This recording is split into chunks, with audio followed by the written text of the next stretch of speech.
Assalamu alaikum. Good evening, ladies and gentlemen. Welcome to the Aware Center. We have a very busy schedule tonight. There's a lot on the agenda for this evening, so I'm just going to go ahead and get started. So our presentation tonight is about Prophet Muhammad. I will try to take 20 to 30 minutes maximum for a brief introduction of Prophet Muhammad's life, peace be upon him, on the occasion of his birthday, which was Saturday, February 4th. Following the introduction, we are going to have a film entitled Muhammad, Legacy of a Prophet, and this has been produced by PBS in the United States. So the film is almost 2 hours long. During my presentation or during the film, you're welcome to help yourself to some refreshments. There's coffee, tea, some sandwiches, and sweets. So please feel free, make yourself comfortable. So our subject today is Prophet Muhammad. May the peace and blessings of God be upon him.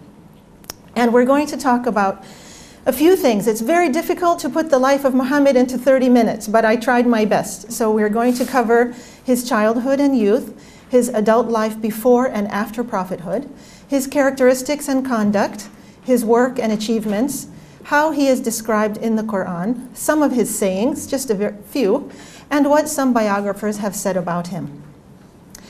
Before I begin my information about Prophet Muhammad, I would like just to inform you, where do we get our information about Prophet Muhammad? There are two sources. The very first and most important source is the Quran itself. The Quran is God's message to mankind, okay? Not only to Muslims, but all mankind. That includes me and you. So we run across Muhammad's name 4 times in the Holy Scripture. One of them says, Muhammad is the messenger of God. Messenger, of course, meaning he has a message to present from God, that being the Quran. Second verse says, Muhammad is only a messenger. Other messengers have passed on before him. 2 very important pieces of information. He's a man, a messenger, and there were others like him. Okay, another verse says, Muhammad is the messenger of God and the last of the prophets. So this is where we get our information about Muhammad. Also, there is a lot of biographical data about Prophet Muhammad. His companions who lived with him in his time described every detail of his life and words. And the details of his life were recorded separately from the Quran. The biographical data and the message from God are not mixed up. They're totally separate bodies of literature. We have a lot of biographical data about him. We read that, and this information becomes an example for all Muslims. However, of course, as you know, Muhammad is not worshipped. He is only revered as a prophet and as a man. Okay, so now we come to his life at last. He was born in Mecca in the year 570 AD. His father died before he was born, so he was an orphan. And when he was 6 years old, on a trip from Medina to Mecca, his mother got sick and died before his eyes. His grandfather took him in, but he died 2 years later. And then a poor uncle with several other children of his own took him in. Soon, he would take work as a shepherd, spending days on end in the desert. And once Prophet Muhammad said, God sent no prophet who is not a shepherd. So this seems to be a very significant part of his childhood, taking care of sheep in the desert. When he was 12 years old, he accompanied his uncle on his first business trip of caravan trade to Syria, which was a very popular business activity in Mecca at the time. During that trip, a Christian monk recognized him as the expected prophet. Okay? And there are many stories about this. Prophet Muhammad had no formal education, and he was illiterate. Of course, you know he was an orphan. Before he was born, he was orphaned. When he was 6, he was orphaned. He shuffled from foster family to foster family. His final home had many children who were poor, so he didn't have time for formal schooling. However, he was not dumb. He was actually very well respected. And he often sat with the elders in Mecca, and in public disputes, he was a fine arbitrator whose opinion was heeded, even as a young man. His society at the time was a wealthy trading center and a touristic destination. Drunkenness, gambling, and promiscuity were rampant in his society. Slavery was also practiced, as it was practiced all around the world, and the poor and helpless of his time were denied basic rights. Women were also degraded and exploited sexually, being regarded as property. Idol worship was common, and the religious customs and rituals had no basis in scripture. Finally, gang warfare was widespread, with rivals fighting for booty, revenge, and simply the love of fighting. So if you read about his society, it wasn't just a few desert Bedouins in tents with camels. You see, it was a society not unlike modern societies today. So this is the society that Muhammad was born into, and the society that he became a prophet into. For his youth, he did not join the teens of his day, whose pastimes were partying, fighting, and gambling. He spent his time in community service instead. At the age of 15, he participated in an alliance among Meccan tribes to maintain peace in the region, to suppress violence and injustice, and to protect and care for the weak and destitute. He was a firm believer in God and despised the lawlessness and idol worship that was characteristic of his time. For his early adult life, first we can say he was a businessman. When he was 24 years old, he made his second trip to Syria as an agent. He was nicknamed as Sadiq, the truthful one, and Al-Amin, the trustworthy one, due to his honesty and integrity. With his earnings, he helped the poor. Soon he had a reputation as an honest and intelligent trader. He was hired by a wealthy woman to handle her business. She was impressed by his ability, ethics, and morals, and so she proposed marriage. She was 40 years old, he was 25 years old. She was already married and widowed and had 3 children. Nevertheless, he accepted. His wife was named Khadija, and during their 25 years of marriage, they had 6 children, 2 of whom died in infancy, and 3 of whom died as adults before Prophet Muhammad died. So all of his children except 1 died before him. Muhammad was a philanthropist. He cared for the needy in the community. When someone asked him what actions are most excellent, he replied, to gladden the heart of human beings, to feed the hungry, to help the afflicted, to lighten the sorrow of the sorrowful, and to remove the sufferings of the injured. As he approached 40, he spent more and more time in seclusion, praying and pondering on how to reform the corruption, misery, and evil of his time. Because as you know, Muhammad was very giving, he was very helpful, he lived for the weak and vulnerable and poor in his community. But one man can't do that much. And so, as I said, as he approached 40, he spent more and more time wondering what could be done about this problem. And this, of course, prepared him for prophethood. During a retreat in a cave in Mount Hira during the month of Ramadan, which is pictured here, the cave, he received the first Quranic revelation, which began with the word Iqra, or read. After this incident in the cave, he was shocked and frightened and ran home to his wife and said, and relayed to her what happened. But she said, "Don't worry, God will never disgrace you. You keep family ties, you help the weak, you serve the guest, you support the destitute, and you help those in trouble." So she was the first one to believe in his message and his mission as a prophet. His prophethood had 3 distinct phases.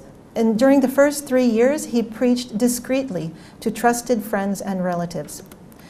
During the next 10 years, he preached publicly in Mecca in the face of ridicule, persecution, assaults, boycotts, and assassination attempts. And then for the last 10 years of his prophethood, he escaped Mecca and established a community in Medina that lived according to the Quran, defended itself against attacking tribes, made treaties with neighboring tribes, attracted delegations from throughout the region, and then, of course, peacefully united the peninsula. A lot of accomplishments for 10 years. His lifestyle was very simple. At home, he slept on a straw mat, and his pillow was an animal skin stuffed with palm leaves. He owned a few pots for water, dates, and barley. As for his clothing, he dressed as did the men in his community, but he often had as little as a single unsewn cloth, or what we would call a sarong. For his food, he lived mostly on dates and milk, and seldom lit a fire in his house to cook food. He helped carry bricks to build the mosque, he helped with the housework, and he repaired his own shoes. So you can see he was a simple person with a simple lifestyle and diet. As for his appearance and manners, he was medium height and build. He had light skin, black hair and eyes, and a thick beard. He was strong and athletic and walked briskly. He smiled often, but did not laugh loud. He seldom spoke, but when he did so with purpose, deliberation, and eloquence. He always invited someone to share his meal. And he loved children, respected elders, and was particularly attentive to the poor. For his relations with others, he was extremely generous. In fact, he never turned down anyone's request for help or material things. One time someone asked him for the shirt he was wearing, and he took it off and gave it to him. It's not like he would go to his closet and choose one of the dozens that were still in the closet. He had no other, but he gave the one off of his back. If asked for any of his possessions, he gave it. If he had nothing to give, he allowed the petitioner to take a loan in his name. And if he was needy, he was offered loans because his reputation for repaying them was flawless. He was also very forgiving. Although he was persecuted intensely in Mecca for 10 years, he never raised his voice or hand in anger or took revenge for personal grievances. He prayed for those who persecuted him and other Muslims. He was also selfless. Both the Quran and the prophetic traditions show how he preferred others over himself. And I'm just going to tell you one of my favorite stories about Prophet Muhammad. This is my favorite of all times, and there are so many good ones to choose from. Once he was sitting in a crowd with some of his companions, and they were sitting on the ground in like a circle discussing some very important matters, and a man came in with a single piece of fruit and presented it as a gift to Prophet Muhammad. And he accepted the fruit and he took a bite, and then everyone sitting with him was waiting to see what he'll do, and he took another bite and another and another, and he finished that single piece of fruit. The man walked away, and of course Muhammad thanked him for his gift and everything. He walked away. So his companions, they were very outspoken, and they had nothing, they were not shy to say what was on their mind. They said, "Oh, Prophet Muhammad, why did you not share? You always share the food that's given to you as a gift, but this time you ate the whole thing by yourself. What happened?" He said, "Well, I took the first bite and I realized that the fruit was not ripe. In fact, it was very bitter. So I knew if I passed it to you, you would give it up and you would embarrass that man who came to me with what he could give. So I chose to eat the whole thing instead." And so you can see how many wonderful qualities he had just from this one story. That's my favorite story about Prophet Muhammad. Now, he was a man and he was exceptional in many, many ways, but he was also a prophet. And this is what Muhammad is recognized for in the Muslim world. As in his role as a prophet, he had the very important role of serving as a conduit of divine revelation and to ensure its correct transcription. Okay, he received the revelation, we can say, as sound files that came to him.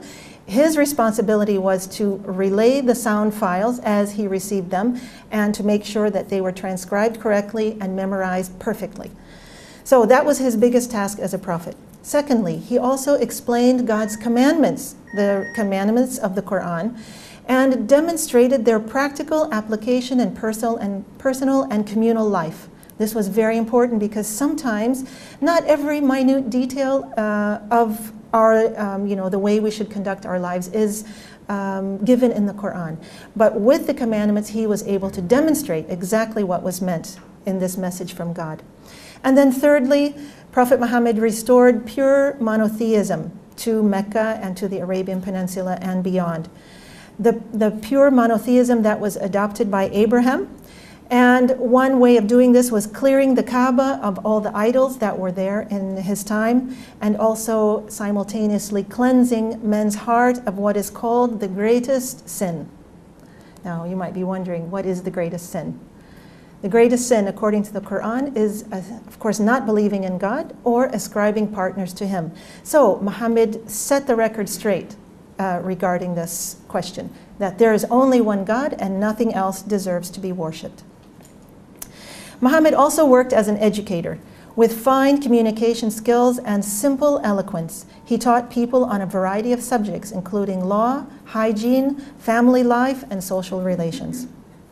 He encouraged literacy and arranged for education in his community. Someone asked him, "Who are the learned?" And very wisely he replied, "Those who practice what they know." He worked as a philanthropist. In fact, he said, "The best among people are those who benefit mankind." He fed the hungry and encouraged others to do so. He said, "He is not a believer who eats his fill when his neighbor beside him is hungry." He carried the loads of the weak and gave loans to the needy. He said, "One who meets with others and shares their burdens is better than one who lives a life of seclusion and contemplation." He promoted cooperation and goodwill in the community. He said, "Do you know what is better than charity, fasting, and prayer? Keeping peace and good relations between people." And he cared for many widows and orphans and said, "The best house among Muslims is the one that houses an orphan who is treated well." He was a social activist. He supported laborers and advised people to pay the worker his wage before his sweat dries. That means pretty quick, especially in Kuwait. He was a feminist who supported women's rights, especially financial independence, choice, and dignity. And he also followed their counsel. Many times he would ask one of his wives or some female members of the community for their advice, and he often heeded their advice. He was an abolitionist who bought many slaves in order to set them free, and he encouraged others to do so as well. He was an environmentalist. In addition, he advised his people not to destroy plants unless they are needed for food or shelter. And he also said, "Don't waste water, even if you live near a river." He was concerned about the welfare of animals and prohibited animal fights for sports. He also said, "Do not take any living object as a target." I mean, like for target practice. He encouraged his community to care for stray animals and warned the people against overloading their camels. And then finally, he ordered butchers to use a sharp knife and to swiftly cut the jugular vein during slaughter to minimize pain and suffering. He added that one animal should not be slaughtered in front of another. So not only was he concerned about their physical well-being, but also their animals' psychological well-being. He was a leader of his time and continues to be a leader until today. He was a diplomat who mended relations with warring tribes and unified the Arabian Peninsula. He was a commander-in-chief who defended Medina from several attacks despite great odds. He was also head of state. He dictated the Medina Constitution. You can look that up online. It's one of the earliest constitutions ever written. He was so renowned for his justice that even the Jews brought their suits to him to judge in accordance of their law. So he was very well known as a fair and just leader and judge. His greatest achievements were that, first of all, he related the Quran and ensured its correct transcription as it was revealed to him. And, of course, he restored the religion of Abraham. He united the warring tribes of the Arabian Peninsula and brought peace to the region. He established a community that lived by the Quran, not an easy task in any age. He inspired generations of Muslims with his teachings and exemplary behavior, and he is quoted in thousands of prophetic traditions that are second in authority only to the Quran. As I mentioned, his name is mentioned in the Quran 4 times, whereas Jesus is mentioned, I think, 25 times, and Moses, maybe 120. It's a lot. Muhammad is mentioned 4 times, but very important mentionings. First of all, Muhammad is the messenger of God. Second, Muhammad is only a messenger. Other messengers have passed on before him. Third, Muhammad is not the father of any of your men, but he is the messenger of God and the last of the prophets. And then finally, the 4th time, as for those who believe, do righteous deeds, and believe in what has been sent down upon Muhammad, and it is the truth from their Lord, he will remove from them their misdeeds and amend their condition. So these are the 4 times that Muhammad is mentioned in the Quran. But not only that, Muhammad is also addressed by God in the Quran. For example, "And we sent you as a messenger to instruct mankind." Okay? God was constantly telling him, you are a messenger, tell them this, do that. So these were orders also coming from God. Secondly, and truly, you stand on an exalted standard of character. Okay? Third, you have indeed, in the messenger of God, a good example of conduct for anyone whose hope is in God and the final day. And a couple more examples. O prophet, indeed, we have sent you as a witness, a bringer of good tidings, a warner, one who invites to God by his permission, and an illuminating lamp. So give good tidings to the believers that they will have from God great favor. And then also Muhammad is addressed in the Quran with the command, say, as an instruction for responding to the people. For example, there are several verses that start with, they ask you about such and such, say, and then there's a reply. So Muhammad was also being instructed with the Quran exactly the way we are instructed with the Quran. Muhammad has many eloquent sayings. They're usually very short and sweet. Some of them I will present to you. The best man among you is he who is kind to his wife and children. Of course, you know why. It's easy to be kind to everybody else, but when you come home, that's when your true self shows. So the one who is kind to his wife and children is the best. The best kind of charity is that given to a poor relative who is also hostile toward you. Don't forget him. This is the best kind of charity. Third, he is not a believer who has a square meal while his neighbor goes hungry. A lot of social responsibility in Prophet Muhammad's teachings. He said, love for others what you love for yourself. I think an idea that has been expressed by every single prophet who lived. He who is not kind to others will be denied God's mercy. So be kind, and kindness will be showed to you. And then finally, God is beautiful and loves beauty. So these are some of his sayings. There are many, hundreds and thousands you can find in specialized books of his sayings. Some biographers had some very nice things to say about him. In 1936, George Bernard Shaw said, I have studied him, this wonderful man, and in my opinion, far from being an antichrist, he must be called the savior of humanity. I believe that if a man like him were to assume the dictatorship of the modern world, he would succeed in solving its problems in a way that would bring it much needed peace and happiness.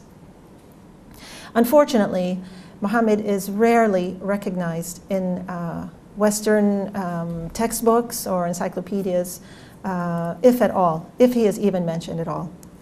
Another biographer in 1874, Bosworth Smith, said, he was Caesar and Pope in one, but he was Pope without Pope's pretensions, Caesar without the legions of Caesar, without a standing army, without a bodyguard, without a palace, without a fixed revenue. If ever any man had the right to say that he ruled by the right divine, it was Muhammad, for he had all the power without its instruments and without its supports. Michael Hart, who is a Jewish historian and who is the author of The 100, a ranking of the most influential persons in history, chose Muhammad as the most influential person in history. He said, my choice of Muhammad to lead the list of the world's most influential persons may be a surprise to some readers and may be questioned by others, but he was the only man in history who was supremely successful on both the religious and secular levels. So I think, yep, we're right on time. I'll just give a quick summary. As a child, he was an orphan, a foster child, and a shepherd. As a teen, he did community service. As an adult, he was a successful businessman, a faithful family man, and active in civil rights and welfare. As a prophet, he led a simple life and demonstrated practically the teachings of the Quran.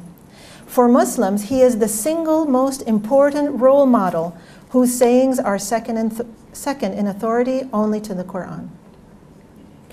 So next we're going to show the documentary produced by PBS, the Public Broadcasting System, entitled Muhammad, Legacy of a Prophet. I've also added my email address. If anyone would like a copy of this presentation, I'd be happy to send it to you. You can send me an email. I will click reply and attach the presentation. And also I've put the website of my new blog, which is only a couple of weeks old, but you're invited to have a look and join me with any comments or questions.